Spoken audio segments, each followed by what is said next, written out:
Salve, salve pessoal!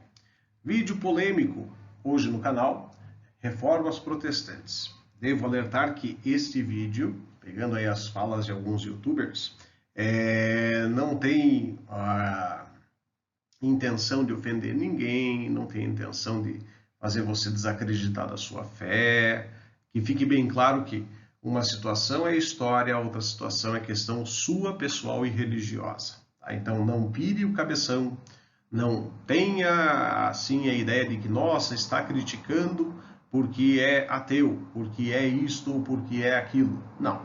Este aqui é um relato histórico de um momento importante na história que altera muito o panorama da história mundial, em termos religiosos, culturais e até mesmo políticos. Estamos tratando das reformas protestantes. Igreja Católica no período medieval era uma instituição poderosíssima, que vai perdendo, no entanto, a partir do século XII, a sua influência por conta principalmente do fracasso no movimento cruzadista. Aí abre-se um sinal de alerta sobre o quanto era poderosa essa instituição e, no entanto, o quanto ela era corrupta também. Pior do que isso, a instituição da Inquisição acaba prendendo, assassinando pessoas a esmo, tá? Sob as mais diversas alegações, verídicas ou não, a grande maioria não verídicas, o que acaba levando à fogueira diversas pessoas. Alguns dos protagonistas desse processo inquisitorial foram Jan Hus, um teólogo da Boêmia, tá? E John Wycliffe, um teólogo da Inglaterra, que acabaram questionando os preceitos da igreja, considerados como hereges, e acabaram tendo fim nas fogueiras inquisitoriais. O mesmo acontece com Domenico Savonarola, que aparece aí na imagem à sua direita, e que, questionando o poder, a influência e a corrupção na eleição do Papa Alexandre VI, os desmandos e autoritarismo do Papa, acaba ele próprio sendo excluído da igreja, excomungado e queimado em praça pública. Portanto, nem membros da igreja estavam a salvo desta situação, por conta do quê? Veja no mapa agora, pelo domínio que a igreja católica tinha em praticamente toda a Europa Ocidental. Tá? Lógico, existem comunidades judaicas e até mesmo muçulmanas nesses territórios. E são, sim, perseguidas pela Igreja Católica, apesar de não serem católicos. Tá? Isso é muito curioso de se levantar, porque, eu sou católico, existe lá um conjuntinho de regras, eu devo seguir. Eu sou judeu, eu não sigo as regras da Igreja Católica. Por que a Igreja irá me perseguir? Por conta do seguinte, ela é a maioria, mais forte, mais poderosa, lógico que ela vai me repreender. Só que essa repreensão não tinha nenhum aspecto doutrinário ou de evangelicismo. Era só para adquirir os bens das pessoas que eram presas. Tá? Isso acaba levando, no início do século XVI, a questionamentos mais severos que acabam levando às reformas protestantes. Esses questionamentos começam a partir do Papa Alexandre VI, sua vida desregrada, seus filhos. Não é o primeiro vídeo que eu falo a respeito do Alexandre VI e dos seus filhos. Tá? Mas um Papa pode ter filhos? Podia. O que não pode é casar. Ele pode ter as suas companheiras, numa boa. Poderia ter seus companheiros também, numa boa, tá? Sem nenhum questionamento. Aliás, qualquer membro da igreja poderia ter. Tá? O que não acontecia eram casamentos. Portanto, os filhos são ilegítimos, são bastardos, tá? Sem direito à herança, não existe uma herança do Papa. Então era feito o quê? Casamentos arranjados para que essas pessoas, esses filhos, não ficassem ao vento, vamos colocar assim. Né? Essa imagem, por exemplo, você vê o Papa, à esquerda da imagem, tocando um pé de Jesus, que na verdade é a filha do Papa, Laura, e à direita a modelo que posou para essa pintura renascentista de Pinturicchio, cujo nome é Giulia Farnese, que era amante do Papa. Tá? Então ele preservou a imagem da amante e da filha por meio de uma pintura renascentista. O Papa era um mecena. Papa Júlio II, que é acusado inclusive de assassinar o anterior para sucedê-lo, é o mesmo Papa que eu fiz em vídeo anterior, que patrocinou Michelangelo para o teto da Capela Sistina ser pintado. Tá? É autor de várias proezas, como em 1510, mais precisamente no dia 2 de julho, ele ter fundado um bordel na cidade de Roma, o bordel papal. Tá? O que foi esse bordel? Era um local para mulheres prostitutas trabalharem, tá? E a igreja arrecadar dinheiro com a prostituição. Há algo mais contraditório que isso? Além disso, é uma prática da simonia que já existia desde o período medieval e que esse Papa praticamente institucionalizou. Isso quer dizer o quê? O que é a simonia? É a venda de objetos sagrados. E essa venda era uma prática comum dentro do pontificado de Júlio II. Não bastasse isso, por conta das campanhas que deveriam ser feitas contra franceses ao norte da Itália, atual da Itália, ao sul também contra os franceses e também ao norte contra genoveses e venezianos, que não faziam parte dos estados da igreja, ele, para arrecadar grana, mandou ver na tal da venda das indulgências, a venda do perdão aos pecados. Tá? Ou seja, corrupção pouca é bobagem. E você vê uma imagem de época ironizando a venda das indulgências, um documento, tá? Pela troca de uma moeda. Tá? Falava-se, a moeda que tilinta no cofre do Senhor, a cada moeda que tilinta no cofre do Senhor, uma alma sai do purgatório. Tá? Leão X, que sucede ao Papa anterior, depois da morte de Júlio, acaba aí se tornando um dos papas mais jovens da história, tinha 38 anos quando eleito foi Papa. Ele é da família mais rica do território italiano, a família dos Médici, tá? Assume o comando da igreja e dissemina a venda das indulgências em outras regiões que eram dominação da igreja, entre elas o Sacro Império Romano Germânico. É aí que o negócio bate na trave, tá? Quando um monge chamado John Tetzel acaba entrando em território próximo a Wittenberg, tá? Fazendo a divulgação da venda das indulgências. E um monge agostiniano, aí você vê uma briga das ordens clericais da igreja, tá? O Papa é da ordem dominicana, esse é da ordem agostiniana. E o monge agostiniano Martinho Lutero vê o abuso da igreja, que pensa apenas no dinheiro, e acaba bolando um documento chamado com o nome das 95 Teses de Wittenberg. Essas 95 teses são pregadas na porta da igreja e universidade de Wittenberg, na qual ele era professor, doutor em teologia, e acaba ele pagando o preço por conta disso. Né? Martinho Lutero acaba tendo que se justificar ao cardeal Caetan, que logicamente não tinha justificativa, e Lutero começa a ser perseguido.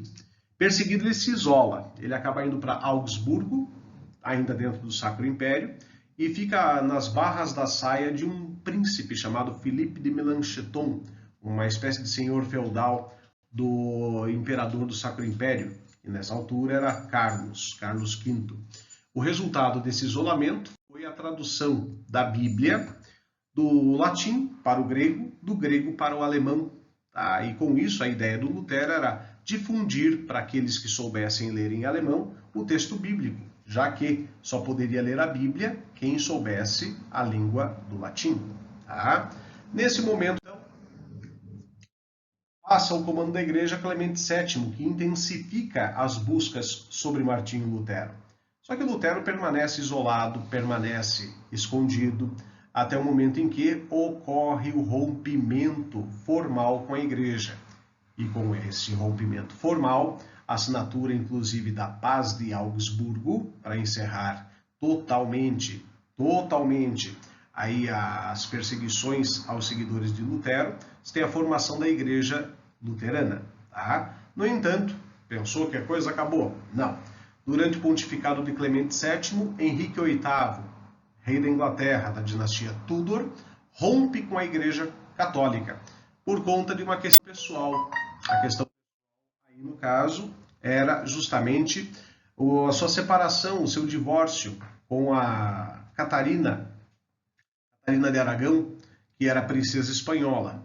Resultado disso aí, o Papa nega, preocupado que estava com a continuidade da reforma luterana, e ao negar a separação do rei, ele acaba assinando um decreto pelo qual ele próprio poderia tomar essa decisão, o ato de supremacia, rompendo com a Igreja Católica e dando início à reforma anglicana. O anglicanismo, antes que você me questione, ele não tem muitas diferenças teológicas em relação à Igreja Católica. Mas, com o passar do tempo, ele se aproxima bastante da fé calvinista, dando uma característica mais financeira à religiosidade inglesa.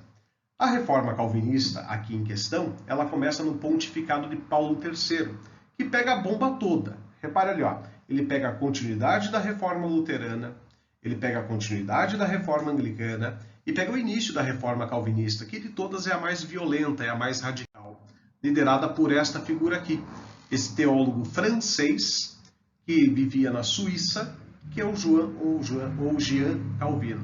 A influência dele é de Lutero, não há o que não dizer disso aí. A ideia principal da fé calvinista é a predestinação da alma, dizendo que todos nós temos o nosso caminho designado por Deus, ou a salvação ou a danação. O que depende para isso acontecer? Questão financeira. O que aproxima demais a burguesia desse novo tipo de fé.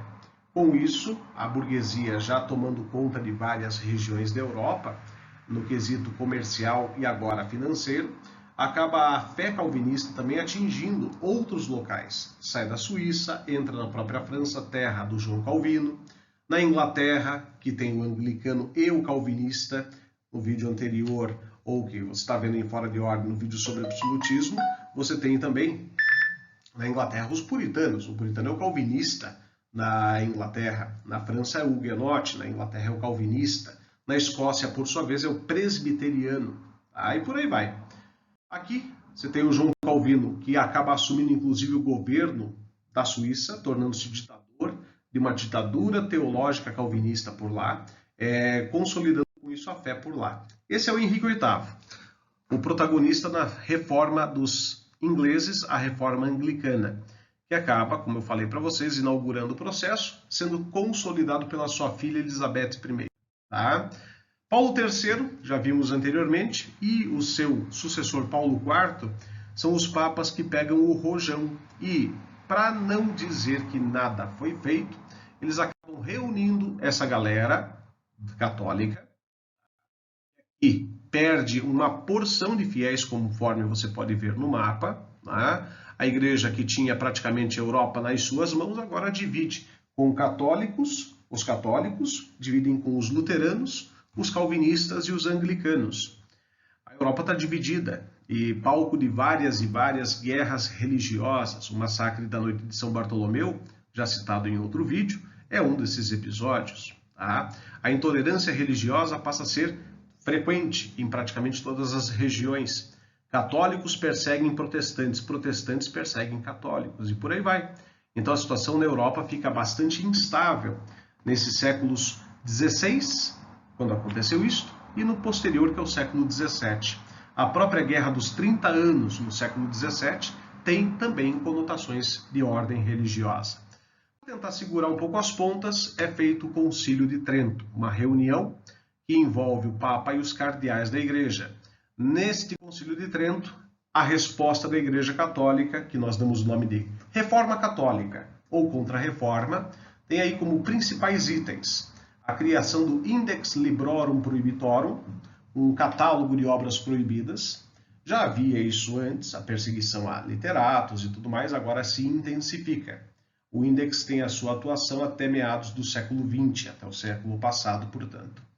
Sem a criação de seminários para melhor formação clerical, até então não havia nenhum tipo de preocupação nesse sentido, haja vista principalmente a questão de padres, bispos e cardeais terem suas companheiras de uma vida desregrada, bebida, excessos, orgias e por aí vai. O celibato obrigatório é instituído finalmente na igreja, tá? Ou seja, proibida a vida sexual dentro da igreja, apesar do que a gente sabe que acontece até hoje, em alguns pontos que a igreja domina. Tá? A reafirmação de alguns dogmas da igreja, como é o caso da divindade de Jesus, da virgindade de Maria, da infalibilidade do Papa e por aí vai. Reorganização do Tribunal da Santa Inquisição, que até então perseguia bruxas, judeus, hereges e homossexuais no período medieval. Persegue agora também, além de bruxas, hereges, homossexuais e judeus, persegue agora também protestantes em países católicos, caso do auge da Inquisição Espanhola, que já estava fazendo um fervo no século anterior, agora intensifica mais ainda a sua atuação. Tanto é que isso vem para as Américas. Se você reparou bem, estou já nos anos 1500. As Américas já foram descobertas e essa Inquisição também atua nas Américas. Tá? Por quê? Colonização portuguesa e espanhola, que são a grande maioria do continente. Tá? Por fim, a utilização da catequese. Criação de Inácio Loyola, nos anos anteriores, 1534. Criação de uma ordem que é a Companhia de Jesus, a Companhia dos Jesuítas, que tem a função militar de expandir a fé cristã. É uma nova cruzada. Tá? Encontrar povos que nunca ouviram falar de Jesus e colocar na cabeça deles isto, nem que seja na base da porrada. Perfeito?